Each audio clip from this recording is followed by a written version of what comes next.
Hello everyone and welcome back to the channel!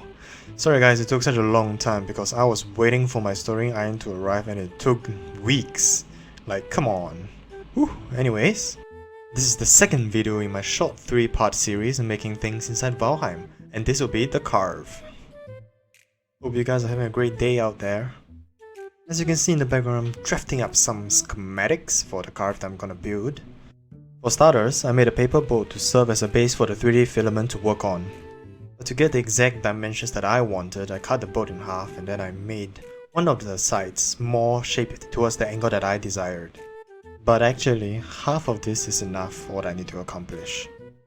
So what I did here was that I drew out half of the boat and then I just took out the mold and I turned it around because I only have half of the boat that's actually modeled the way I want it to, you see. This way, both halves are gonna look pretty much the same. So that was my aha moment right there. Now the later parts of this video is recorded a bit later because I only got my soldering iron after weeks of waiting. So I'm also actually very new at this. I knew that you could use this and sandpaper together to smoothen 3D pen creations. But you know, nobody explained the intricate details. So even though the iron was kept hot at 200 degrees Celsius, which I assume is just okay because the pen uses like 190, but it's burning the plastic after I go over it like a few times, and then the parts just get darker and darker. So for this part, I went very gently, but the results are still not super promising. What else?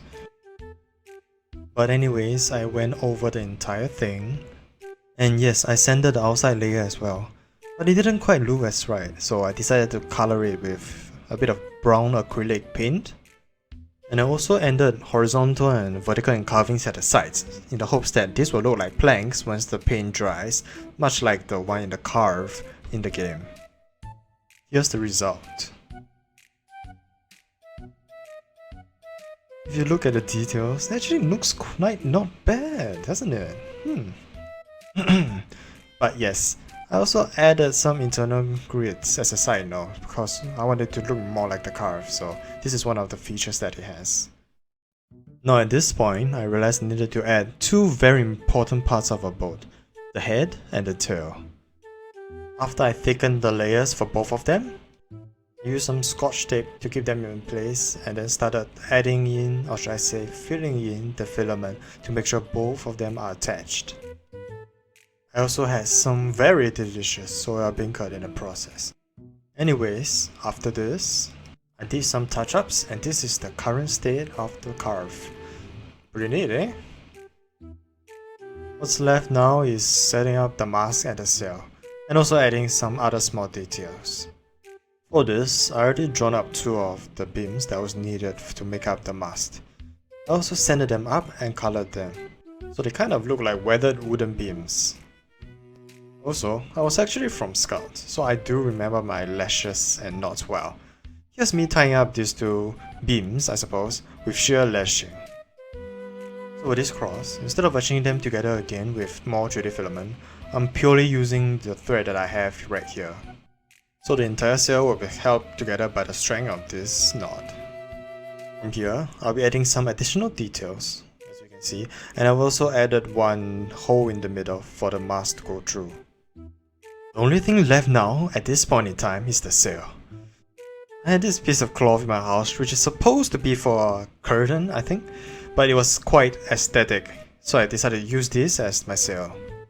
Do not tell my mom about this. Anyways, some quick needlework on the sail and I'm done. Here it is.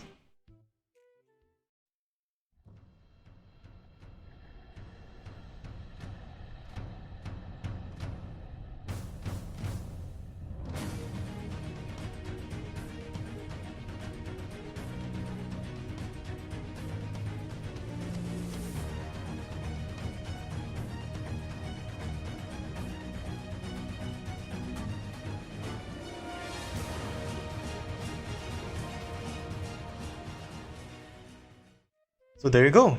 I've been trying to make improvements on every single video that I make. But of course, for now there might be a few errors here and there. Leave a like, leave a comment. Thank you for watching. Bye bye!